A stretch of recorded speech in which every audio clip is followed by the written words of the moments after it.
Nancy, and welcome to day 2 review of the Guyana Cup. Very interesting day as we've seen a couple of eliminators and some teams eliminated because not getting the required points to advance to the semi-final of the Guyana Cup. So here we go. Four games was on today. All the teams had to play their last set of games.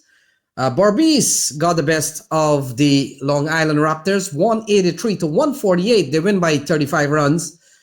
Devashwari Prasad got a 43 for Berbice. Leon Swami, bowling for the Long Island Raptors, picked up a 4 for. He picked up 4 for 41. In reply, 148 posted by the Raptors, of which Adrian Sukwa, he's having a very good tournament in this year's Guyana Cup. He got another 40. But they went down by some 35 runs. Over to the Queens Shark. They beat the Brooklyn Bulls 173-136. We saw a good knock from Talha Mumtaz, who picked up 75. Bisram 36. Trevor Henry again among the runs. Well, in fact, one of his biggest scores in this tournament, 34 not out. The Bulls in reply, they could only manage 136 when their 20 allotted overs were finished. Mohammed Shah, he got 41. Hemendra Ramdihal among the wickets again. He picked up 3 for 20. And in the final game, in fact, the third game, Essequibo Jaguars got past the Panthers by dismissing the Panthers for just 100, maybe 101. Renwick Batson got 27. Surendra Ramcharitar, he picked up 21. And we also saw in reply, they raced to 102 in quick time. Tristan Coleman among the runs, a big knock today. He made 79. And in the final game, that would end off the round robin stage of the Guyana Cup on day number 2. We saw Demerara Eagle posting 201 against the NYC Rams. The NYC Rams in reply could only get up to 137. So Demerara Eagles winning by a handsome margin of 64 runs. Waqas Ali, he top scored with a half century. He got 52. Patadin, 37. He's been very consistent. And Vidish Paul Singh, he got 40 of just 22 balls. So Matt, what essentially happened in the last round of competition, it ranked the team and decided who will be eliminated. We saw the elimination. In this round, we saw the elimination of the NYC Rams, not enough points to advance. And we also saw the elimination of the Brooklyn Bulls, who also didn't have enough points. What do you make of the last round? Very predictable, I'd say. Yeah, pretty predictable. We saw the Demerara Eagles and Queen Sharks take care of business against the Rams and Bulls, who didn't have a great day one. And then we saw the Essequibo Jaguars and the Berbice Lions, who were the top-seeded teams coming into this morning, continue their dominance. So overall, very predictable finish to the league stage and made our scenarios that we had painted last night made us sound a bit more smart. So at the end of the group stage, the groups read: Group A, Essequibo 6 points, Queens Sharks 4 points, Panthers 2 points, and unfortunately, Brooklyn Bulls. Not enough to put any points on the table. And Group B, Matt, has the similar reading with Berbice Lions on 6 points. Demerara picked up 4 points. And Long Island Raptors, they picked up 2 points. NYC Rams, better luck next year. But they haven't been able to put up points. So what essentially that meant, in the eliminator at 2 o'clock, it would mean that Essequibo and Berbice would have had a chance to get some much needed rest.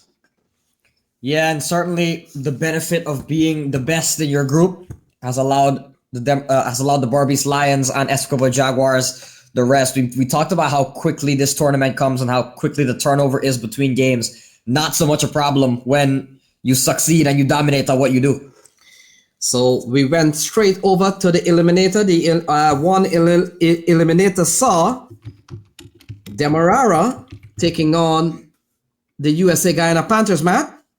Demerara struggled in their quest to get up to a decent score, struggled along the way, but they were able to post 131 We saw Shiv Sangalima getting 34. Chandrapal Hemraj getting 26. And Patadin again. So much not for the quantity here, but the quality in which he batted, Mato. Patadin getting a very important 16. 131 posted by Demerara. Yeah, they certainly struggled a bit at the start. Didn't quite get off to the flying start. We look at his batting lineup from the Demerara Eagles. Maybe not quite the total they were expecting. But in the context of the tournament, it hasn't been a very high scoring tournament in fairness for anybody. So 131, as we mentioned, was certainly very competitive, and it proved to be more than enough in the end. Yeah, Jason Dawes picked up 3 for 14, and Chetram Prasad 2 for 13 were the best bowlers. And now we go over to the batting. The USA Guyana Panthers, Matt. They could only muster 111 of their 20 over, but not before we saw some sessions of play that could have gone either way at some point in the game. Yeah, and we got to experience the final few overs of that clash at Drew Park, and certainly a lot of talking points between this game for the USA Guyana Panthers. It looked for 7 balls, the 7 balls that Yannick Elliott had faced. He hit 22 fours and a 6. It certainly seemed as if Yannick Elliott could be a difference maker with around 30 runs to win from the final 3 overs, accompanied by Amir Singh at the other end, who played what will be a much debated 37 not out. But still, I feel the Panthers were in that game. They were still in that game despite Amir Singh maybe not scoring at the rate he would want to, and maybe not what the team would want, but they were still in the game. Akeem Dotson played a good hand, 28. Yannick Elliott, as we mentioned. But again, the lower order continued to collapse after that unlucky run out of Yannick Elliott, and eventually the Demerara Eagles got themselves back in the game. Yeah, I thought Elliott, the wicket of Elliott, really gave the Demerara Eagles their best chance of winning the game when he walked back to the pavilion. Other than that, I think Amir Singh, he played a good hand and probably took some time, but in the end, it was all down to Elliott and the lower order batsmen. And in the end, they fell short by 20 runs, and that allowed another elimination to happen. And this time, it was the Panthers who was sent packing by the Demerara Eagles. So better luck next time. The USA Guyana Panthers, I think they played very good cricket, man. Yeah, they certainly played well. They got off to a very good start. But such is the nature of the Guyana Cup. Things can happen and change very quickly. Fortunes can change very quickly. So yeah, the USA Guyana Panthers falling short by 20 against the Eagles. Yeah, Hemraj 3 for 12. And 2 for 23. 2 for 23 by Derek Narain, who bowled a little bit of spin today. 2 for 23 from him. And in the end, the Demerara Eagles advanced to the big semi-final tomorrow. Next up was the Long Island Raptors as they took on Queen Sharks at the beautiful Baisley Pond. A big crowd was on hand, Matt, to witness that game. Take us through the highlights of that game. Yeah, and it was a look to be a promising start once again. The Long Island Raptors, that opening partnership of them so deadly, Rohit Dutchin and Adrian Sukwa, once again got off to a very good start. But after that, things really began to fell away. Not really any other score of note. Ryan Shun with 11. Leon Swami hit a couple of big blows. Devendra Lachman stuck around for a while. But what was a promising start ended up leading to a drastic collapse once again for the Long Island Raptors. It seems to be an issue that plagued them throughout the tournament. Just after Sukwa and Dutchin, the batting has really not lived up to expectations. So one-on-one, in the end, was all they could get to. And we saw the Queen Sharks make pretty light work of that. Yeah, we saw very good bowling from Karan Sinorain. The captain, the very first ball he ran in the bowl, he picked up a wicket, Matt. He didn't look back. 3 for 15 at the end of his spell. And also we saw Lachman Bisram, 3 for 10, really sank whatever hope that the Long Island Raptors had in mind to play tomorrow morning. It was all dashed. And so in the end, Queen Sharks 102 for 3. In reply, we saw Dominic Rickey was quite fluent. Talha Mumtaz among the runs again. He picked up 30. And Dominic Rickey, he got 26. Hamza Beg attractive little left-hander. He picked up 15, and so in the end, Queen Sharks find themselves in another playoff in another year in 2025. So what to look ahead tomorrow, Matt? We've got the big semi-final, and those semi-finals are Queen's Shark will take on Berbice Lions, and we were talking about the general preview. Can Queen's Shark and Berbice Lions replicate their final in 3 years in a row? Well, it won't happen this year, Matt, because they're in the semi. Yeah, and it's funny how the draws can work in different years. We've got a repeat of the last two consecutive finals will be happening one game shorter in the semifinal, and that promises to be an exciting game. We already saw a big crowd at the Baisley Pond Park, expecting an even bigger one tomorrow.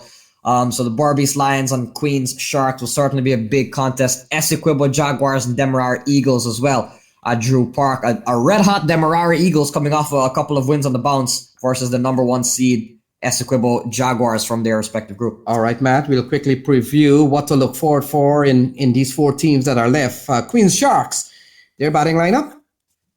Yeah, of course, led by Talha Mumtaz, who has been among the runs at that number 3 spot, but we've also seen some decent knocks at the top from Dominic Ricky and Hamza Baig. Mumtaz, as we mentioned, has been a revelation for this Queen's Sharks lineup. What a signing he has been, the overseas player.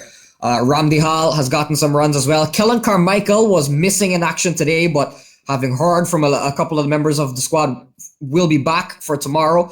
It'll be interesting to see who he comes in for. We saw Satish Dwarka, part of the 11. We heard from him himself say he might probably make way for Kellan. Trevor Henry as well. Will be interesting to see how Trevor Henry slots in, having gotten some runs this morning. All right, and if we look at the Berbice Lions, they do have a strong batting line. We'll look at the bowling in a second. I'll get you back to come back to Queen's Sharks bowling in a second, Matt, but let's talk about the Berbice Lions. Akshay Hamraj, Kiran Krishna, Kwame Patan, he's got a couple of big scores. Devashwari Prasad, Bhaskar Yadram, Akim Diwar, he's had a 49 already. Raymond Ramratan, and then Karan Ganesh, he batted today at 7 or 8 or even 9, and that just goes to show how tall this batting order is. Let's take a look at the bowling attack for Queen's Sharks. Yeah, and a very balanced bowling attack, very spin heavy, but they've also got a couple of seamers in there, Shamal Angel and of course the captain Karen Ryan. But again, after that, it's a plethora of spin options. We've got the likes of Hemendra Ramdehal, Tamesh Prasad, Lachman Bisram, who bowled well today, Michael Sultan, who's a proven wicket taker. Kellen Carmichael, if he slots in, will also be another medium pace addition. So a very balanced bowling lineup sported by the Queen Sharks, and a very deep one as well. And Matt, I get the feeling that they really bowled well today. I think the bowling went to plan. There were spells by Karen Ryan, Tamesh Prasad that really worked pretty well. And they're playing on the same ground tomorrow. They may want to go with the same plan. Let's see what happens. But the Berbice Lions, strong bowling attack. They will be sporting against this Queen Shark. Neil Smith, first class bowler out of Guyana. Devashwari Prasad, left arm seamer. He's really been good. Bhaskar Yadram, another seam option. And then we go over to the spinners, Karan Ganesh, Adams, and then we've got Damian Jacob. So a mixture, the strong bowling attack will be sported by the Berbice Lions. So folks, what for that game? It's happening at Baisley Pond Park. That one is at 9. And that one will see the Queen's Shark and Berbice Lions. They've been in finals in 3 years in a row, but this time they get a chance to play in the semifinals. So no Berbice Lions, no Queen's Shark final this year in 2025. Things have changed.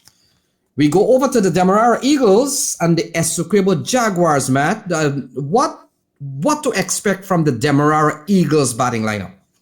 Expect a lot from the Demerara Eagles. They certainly have high expectations when you have a lineup that has the likes of Shiv Sangalima, Chandrapal Hemraj, Chris Patadin, Derek Narayan, Wakas Ali, Wasim Haslim, Avi Danpal, Videsh Singh. It never ends, do the batters for the Demerara Eagles. So definitely expect some fireworks, especially at the top from Sangalima, Derek Narayan, Chandrapal Hemraj. But also a very deep batting lineup who will look to take things to a next level as they hit the real do-or-die stage. Today was do-or-die as well, but just being on the final day will just look to be that extra step higher. Essequibo Jaguars certainly will be spearheaded by Coleman. He got a 79 today. much to the delight of the Jaguars. I'm pretty sure that they found that Tristan Coleman is speaking at the right time, as they say. But their batting could certainly be headed by Tristan Coleman. Abdullah Saeed, with a lot of runs in the tournament so far. Kevin Christian, he's been a bit quiet in the last couple of games. Karamchand Ramnarine, Freddie Pestano will have to get runs. Jaden Higgins, if he plays. David Lachaya, and not forgetting the captain, Nicholas Chinku. So that's their batting lineup. Let's talk about the Demerara Eagles bowling card, Matt. What to expect? Yeah, and this is where things get a bit different. We talked about how drastically different maybe the batting lineups have been. We've got Demerara has a very deep batting lineup. Essequibo's batting lineup has been led mainly by Coleman and Abdullah. They'll need, as you mentioned, to see some more runs from the captain Chinku, from Kevin Christian. The bowling as well is also quite different.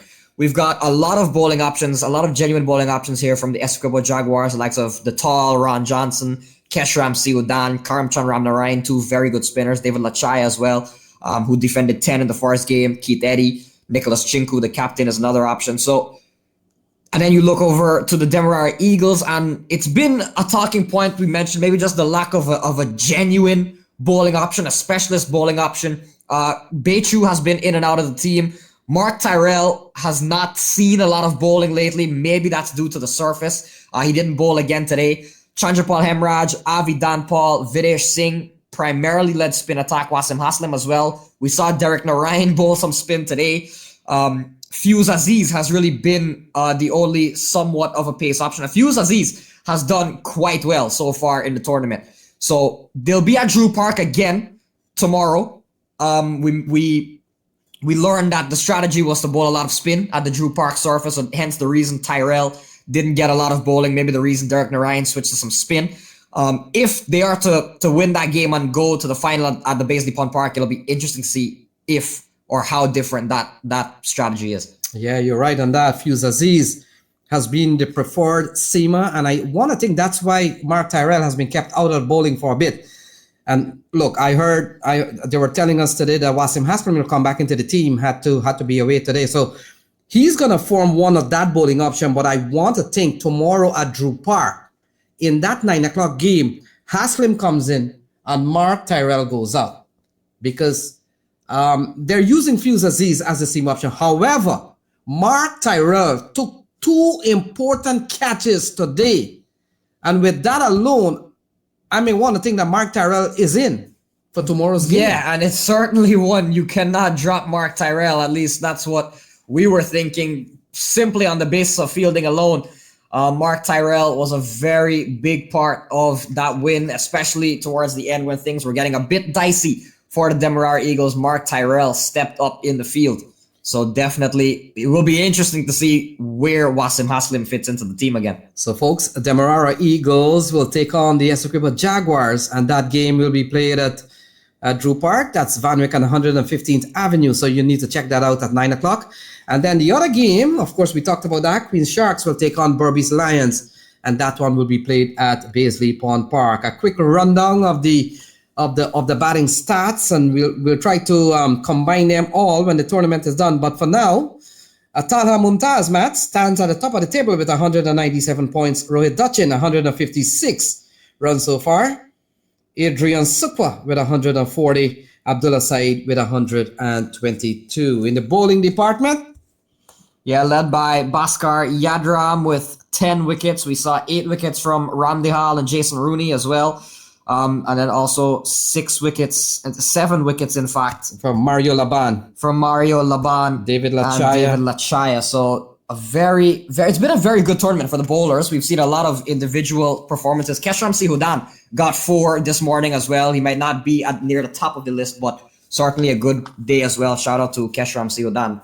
All right, so folks, we've got 3 games left. We've got 2 semi-final, and then the all-important final. Who will it be? Queen Shark, Berbice Lions, Demerara Eagles, or Essequibo Jaguars? And by the way, Essequibo Jaguars won in 2022, so it will be interesting to see who will be, if we are going to have a new champion, or if we're going to have one who have won here before. Queen Sharks still in the hunt.